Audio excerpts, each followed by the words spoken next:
Bom dia, queridos irmãos. Continuamos o nosso estudo da Bíblia em um piscar de olhos e hoje nós vamos iniciar o livro de Jó.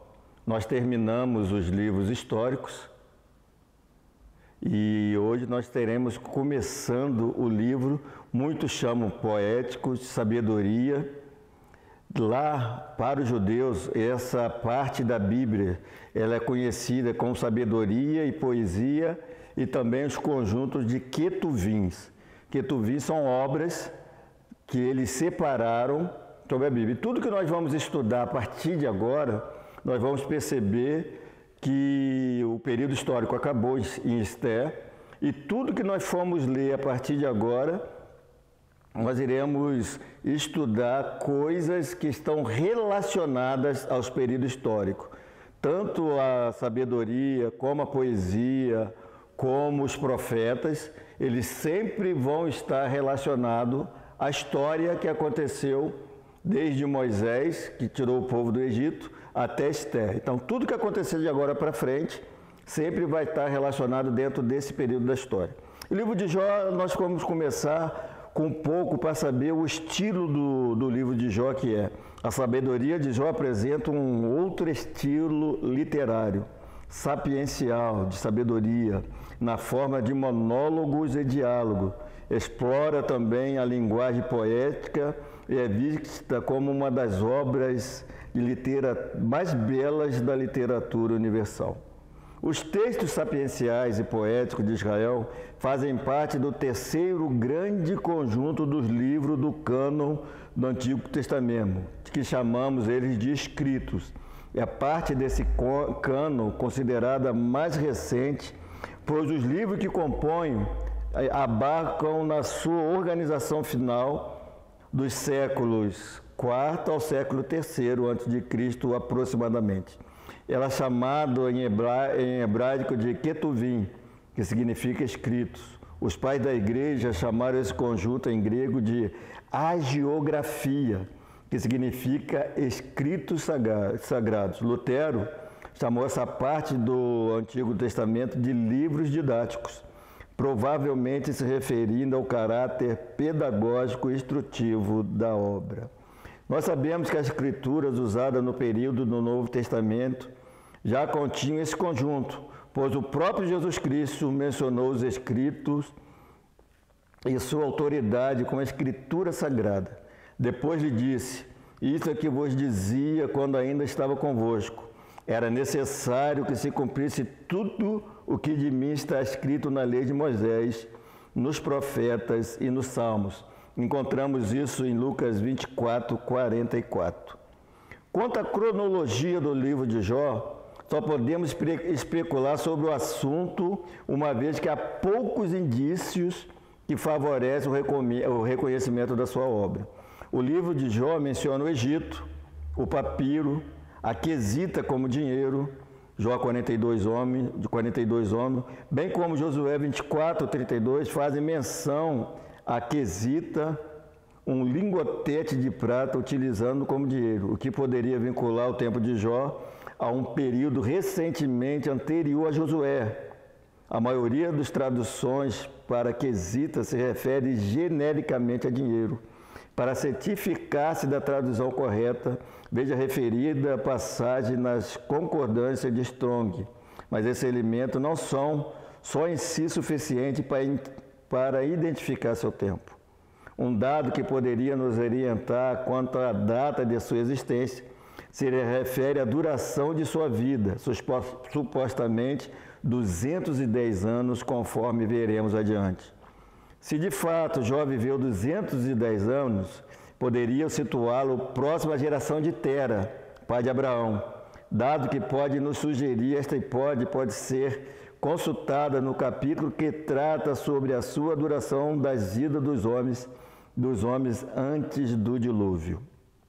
Então nós percebemos que o livro de Jó está mais ou menos ali. Então se nós pudéssemos pegar e ler o livro de Jó, nós teríamos que, para ler cronologicamente, ler ele quando começasse Gênesis entre 4 e o 6, capítulo 6, nós leríamos o livro de Jó, que ele estaria dentro desse contexto. O livro de Jó em si, ele é composto de 42 capítulos. O prólogo do livro é o Jó 1, versículo de 1 a 13. O diálogo começa entre os 13, o capítulo 13 ao 27. Os monólogos está entre os capítulos 29, 1 e 42, 6. E o epílogo entre o 42, versículo 42, de 7 a 17. Os livros que eu falei para vocês que tu vins, eles estão na Bíblia judaica, eles estão dispostos da seguinte maneira. Livros históricos, 1ª e 2ª Crônicas, Esdras, Neemias, Ruth e Esther. Livros poéticos, Salmos, Cântares de Salomão. Lamentações, o Lamentações de Jeremias. Livros sapienciais, que é sabedoria, Jó, Provérbios, Eclesiastes. E o livro apocalíptico é o livro de Daniel. Então, esses livros, eles compõem os Ketuvim, que pertence à divisão da Bíblia hebraica, e isso eu trouxe para os irmãos para ter uma noção de como era utilizada. A sabedoria pode ser vista como um óculos hermenêutico, mas na sua tarefa não está reduzida a isso. Ela era uma espécie de mestre do viver harmônico e das relações saudáveis. Não é incorreto afirmar que os escritos do Antigo Testamento pensavam sapiencialmente, com foco na vida de Israel e em uma vida correta. Sapiencial, que no nosso dicionário quer dizer próprio de sapiência, que apresenta sentenças morais. Então, quer dizer, os livros que são sapienciais de sabedoria são livros que nos dão sentenças morais, aquilo que serve para nós vivermos na nossa vida. Na Escritura, nós vamos falar um pouco de um dos personagens que temos no livro de Jó, que é Satanás, que muitas das vezes nós não costumamos muito falar dele, mas ele está presente no livro de Jó, e a gente tem que falar um pouco sobre ele, que diz, na Escritura o termo Satanás significa adversário. Nós o conhecemos como diabo. Trata-se de uma elevada criatura angélica que, antes da criação da raça humana, rebelou-se contra Deus. Ele é chamado de príncipe das trevas, o pai da mentira, o acusador e a serpente enganadora. E aqui nós temos a divisão do prólogo do nosso livro, que a gente está entrando, que ele fala: Jó é abençoado e íntegro. A gente encontramos isso em Jó 1, de 1 a 5. Jó é testado, encontramos isso em Jó 1, de 6, de 12 a 13. Satanás acusa Jó 1, de 6 a 12. A confiança de Jó a despeito da tragédia, encontramos isso no capítulo 1, de 13 a 22. Satanás acusa Jó mais uma vez, nos capítulos 2, de 1 a 6, a fé de Jó é despeito do sofrimento pessoal, capítulo 2, de 7 a 10, e a chegada dos conselheiros, capítulo 2, de 11 a 13. Então, para começarmos, a gente não pode deixar de ler uma parte do livro de Jó, que os irmãos estiverem em casa, que estão em casa, quiser acompanhar a leitura. Jó 1, capítulo 1, nos diz assim: Na terra de Uz havia um homem chamado Jó. Era um homem íntegro e justo, temia Deus, evitava fazer o mal. Tinha ele 7 filhos e 3 filhas, e possuía 7.000 ovelhas, 3.000 camelos, 500 juntas de boi e 500 jumentos. E tinha muita gente a seu serviço. Era o homem mais rico do Oriente. Seus filhos costumavam dar banquete em casa, um de cada vez, e convidava suas 3 irmãs para comer e beberem com eles. Terminado um período de banquete, Jó mandava chamá-los e fazia com que se purificasse. De madrugada, ele oferecia um holocausto em favor de cada um deles, pois pensava: talvez os meus filhos tenham lá no íntimo pecado e amaldiçoado Deus. Essa era a prática constante de Jó. Então, a primeira coisa que nós percebemos é que Jó era um homem que gostava de fazer coisas certas. Além dele fazer coisas certas, ele era um homem rico, tinha várias pessoas que trabalhavam para ele, e também os seus 7 filhos e 3 filhas, sempre que eles faziam o banquete, o Jó, ele tinha a preocupação de oferecer uma oferta a Deus para que, caso os filhos dele houvesse pecado ou não, ele poderia pedir perdão a Deus pelo pecado dos seus filhos. E acontece uma coisa interessante que a gente percebe no livro, que diz assim,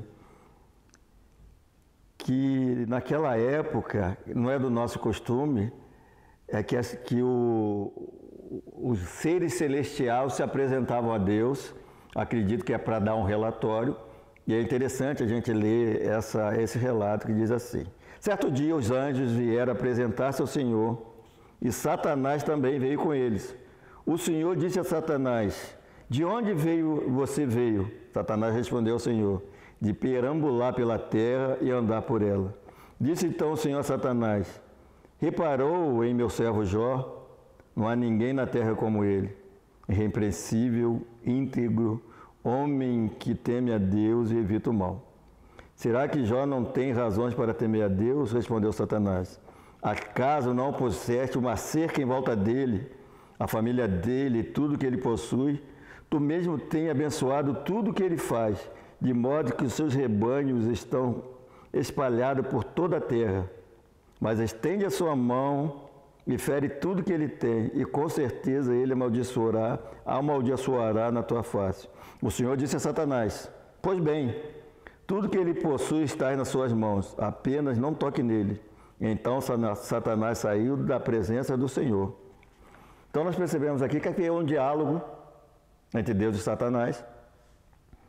E Deus é como a gente tem um filho que a gente tem orgulho, né? Que muitas das vezes alguém vai na nossa casa, já viu?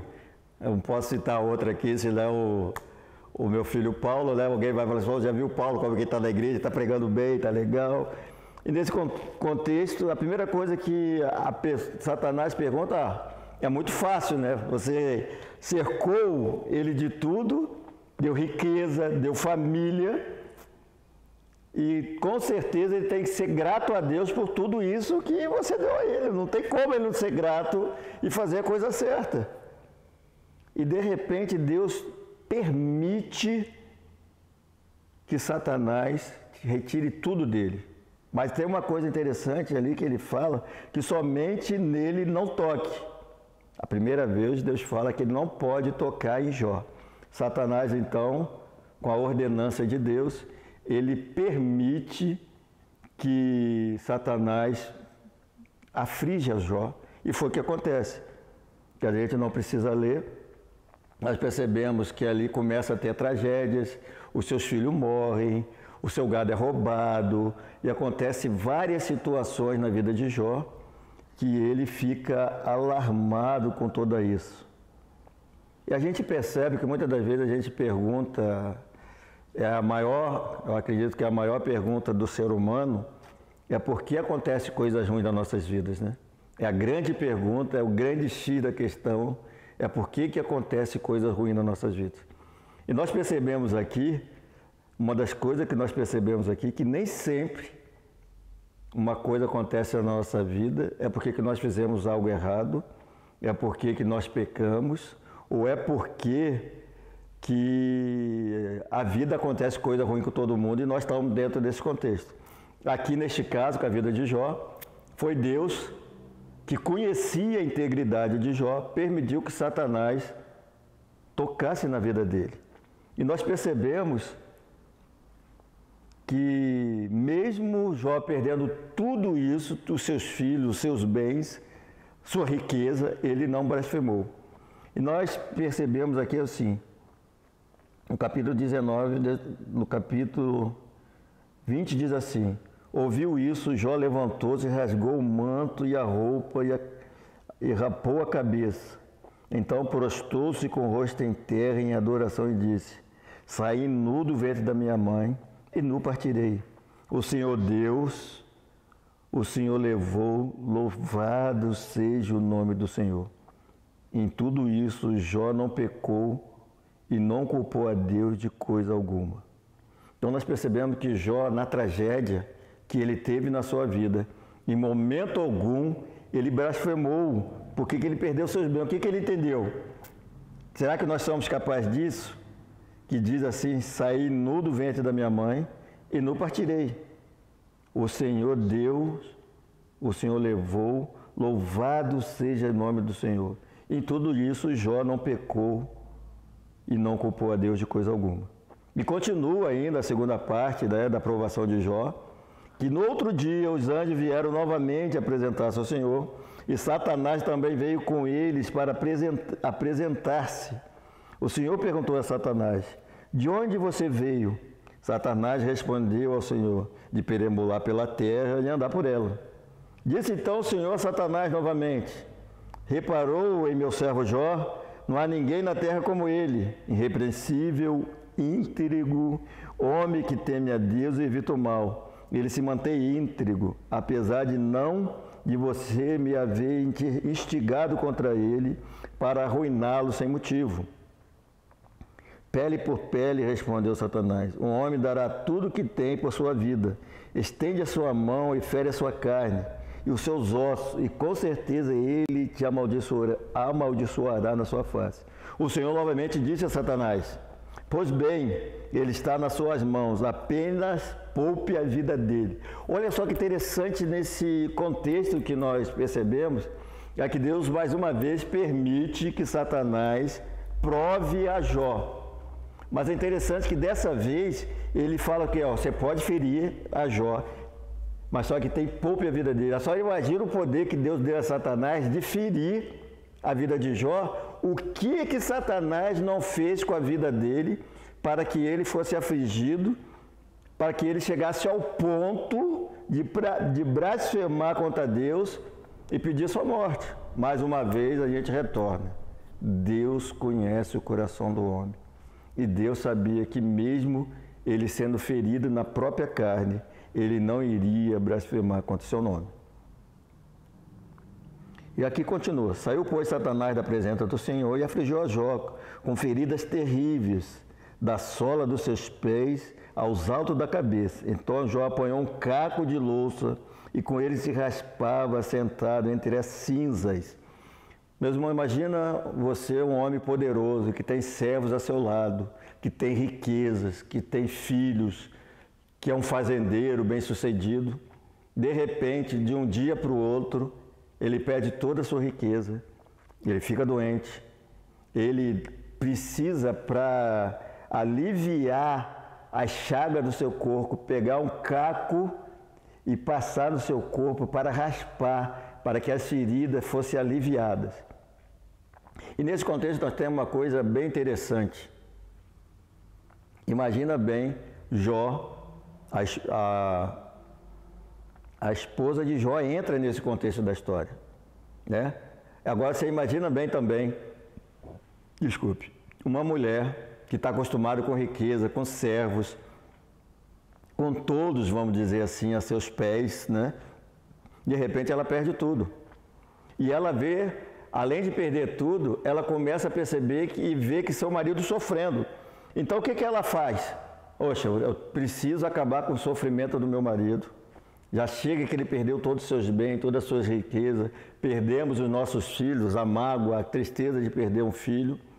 E ela chega para ele e diz a seguinte coisa. Então essa mulher lhe disse, você ainda mantém a sua integridade, amaldiçoa a Deus e morra. E Jó, na sua sabedoria, ele disse bastante coisa. Você fala como insensato. Aceitamos o bem dado por Deus e não o mal, e tudo isso Jó não pecou com os seus lábios. Então a esposa vê na situação e fala, cara, só falta morrer, né? A única coisa que falta para você é morrer. Amaldiçoa a Deus de uma vez, Jó, e morra. Eu não aguento mais você ver sofrendo, né? Quantas vezes na nossa vida nós passamos alguma situação que as nossas esposas também tomam essa atitude. Cara, toma uma atitude. Tá? Será que você vai continuar buscando esse Deus que você serve, que Ele te tira tudo? Né? Não. Eu acredito que nessa pandemia muitas pessoas, alguns perderam o emprego, outros perderam a saúde, outros perderam familiares. E muitas das vezes nós podemos ficar questionando, né? Será que eu preciso continuar sendo fiel a Deus? Será que eu não vou simplesmente receber a bênção e também eu não posso receber também as coisas ruins que vêm pelas nossas vidas. Eu tenho que continuar sendo grato a Deus por tudo isso. Mas acontece uma coisa bem interessante depois de tudo isso, que entra o contexto, que vamos entrar nos diálogos entre Jó e seus amigos. E uma coisa que me chamou bastante atenção nesse estudo é que aparecem os amigos de Jó, né? E é interessante que parece que são pessoas que Jó confiavam, que Jó tinha uma intimidade com eles e que eles foram, imagina bem, um cara poderoso da região que todo mundo conhecia, de repente ele perdeu tudo, aquela notícia deve ter corrido naquela região e com isso seus amigos foram lá. E eu pergunto para você, quem hoje tem um amigo que tem a liberdade de chegar para você e poder falar qualquer coisa, questionar você em qualquer momento de sua vida e você aceitar aquilo que o amigo está falando, né? São coisas que nós imaginamos que quem tem um amigo que pode chegar e falar, mesmo você sendo pastor, diácono, ou presidente, ou um juiz, que você tem um amigo que a pessoa vai lá e fala, cara, você tem que mudar de vida, você tem que isso. E esse contexto é uma coisa interessante dos amigos de Jó, é que nesse momento é apresentado um contexto que leva todo o livro até seu final, que os amigos de Jó, eu vou fazer um resumo bem grande ali, entendem que Jó está sofrendo porque ele pecou. É inadmissível nós pensarmos, os amigos de Jó pensar, que Jó iria sofrer todo aquele contexto na sua vida se ele não houvesse pecado. Então, e aí começa vários discursos de Jó, vários discursos de seus amigos, né, questionando a Jó que ele perdeu tudo, se ele estava sofrendo é porque ele havia pecado.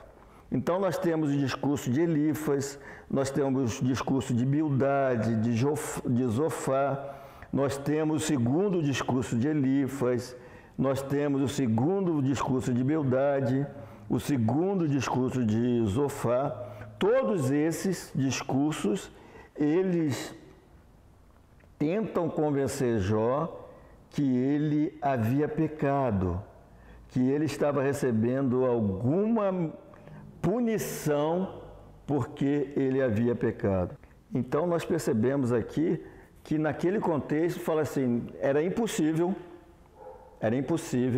uma pessoa de bem receber uma maldição tão grande na sua vida se ele, de alguma maneira, ele não teria sido pecado. E nós temos também o terceiro discurso de Elifas e de Bildade também, que são sempre rebatidos por Jó. E nós vemos, quase no final do livro, que nós temos mais um discurso de Jó, que é nos capítulos 27 e 28. Né? E no 27, Jó assevera a sua integridade. Ele, depois do discurso de todos os seus amigos, ele chega e concorda, vai me desculpar, meus amigos. Vocês falaram tantas coisas, nós rebatemos, nós dialogamos, mas eu vou falar uma coisa para vocês. Eu continuo dizendo que a minha integridade com Deus não foi afetada e que eu, como homem que sou, temente a Deus, de forma alguma eu pequei para receber essa maldição. E aqui nós continuamos a verdadeira fonte de sabedoria, no capítulo 28 também, que fala sobre isso. E que a gente vai ler bem o finalzinho do capítulo 28, que diz assim: Deus conhece o caminho, só Ele sabe aonde Ele habita, pois Ele enxerga os confins da terra e vê tudo o que há debaixo dos céus. Quando Ele determinou a força do vento, estabeleceu a medida exata para as águas. Quando faz um decreto para a chuva, e caminho para a tempestade trovejante. Ele olhou para a sabedoria e avaliou, confirmou-se e a pôs à prova. Disse então ao homem: no temor do Senhor está a sabedoria, evitar o mal e ter entendimento. Então Jó ali ele confirma, fala da sabedoria de Deus, fala de todas as coisas que têm acontecido na sua vida.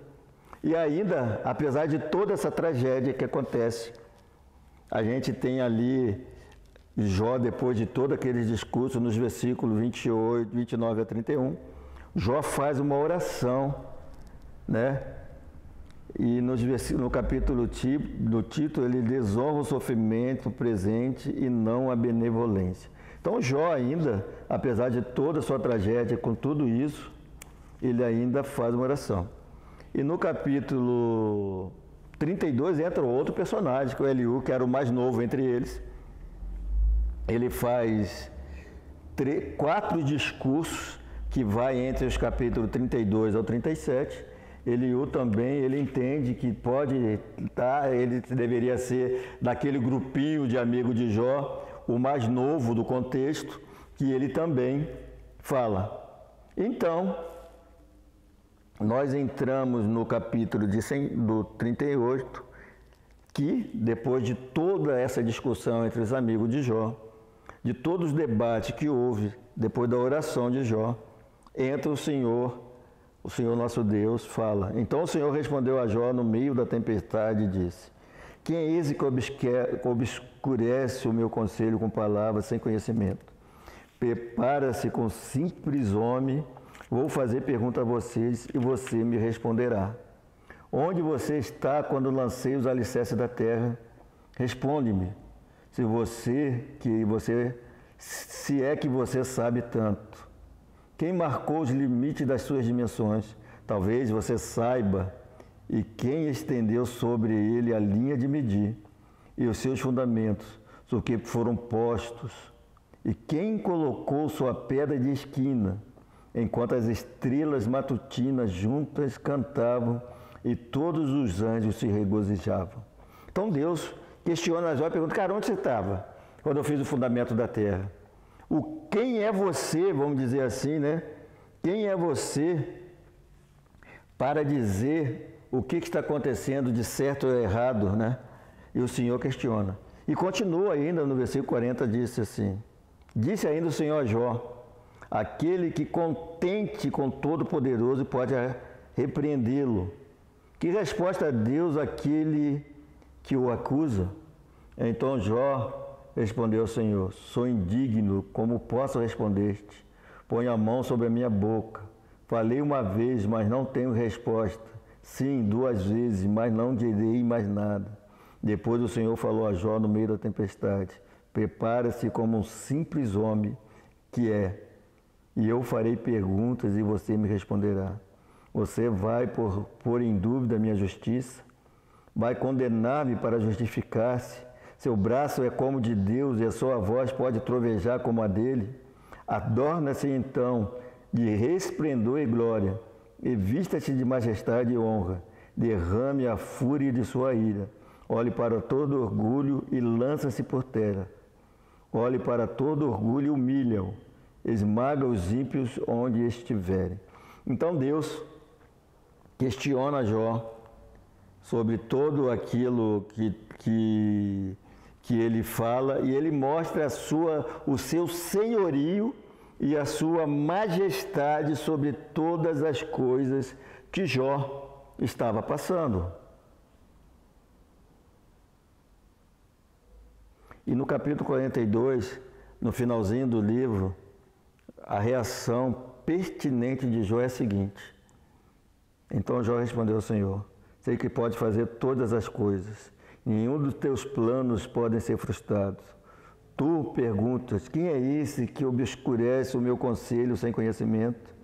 Certo é que falei de coisas que eu não entendia, coisas tão maravilhosas que eu não podia saber. Tu disseste: agora escuta, eu falarei, vou fazer pergunta e você me responderá. Meus ouvidos já tinham ouvido a teu respeito, mas agora os meus olhos te viram. Por isso menosprezo a mim mesmo e me arrependo no pó de cinza. Algumas versões são diferentes, né, dessa versão que a gente está lendo, mas Jó reconhece que Deus é soberano e pode todas as coisas. É Deus que pode fazer muito mais do que aquilo que nós pensamos e agimos.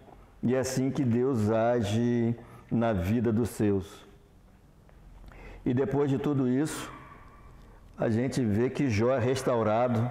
Nós encontramos isso em Jó 42, de 10 a 17.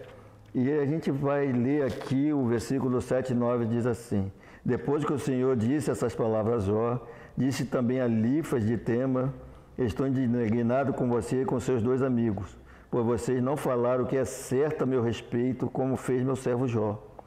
Vão agora até meu servo Jó, levem 7 novilhos e 7 carneiros, e com ele apresente o holocausto em favor de vocês mesmos. Meu servo Jó orará por vocês, eu aceitarei a oração deles, e não farei a vocês o que merecem pela loucura que cometeram. Vocês não falaram o que é certo a meu respeito, como me fez o meu servo Jó. Então nós percebemos que Deus ainda, ele determina que os amigos de Jó se arrependam, vão até Jó, e Jó, que é o servo íntegro a Deus, ele fará oração para que Deus não venha punir a eles como eles mereciam, porque que eles não falaram nada que Deus se agradou sobre a vida de Jó.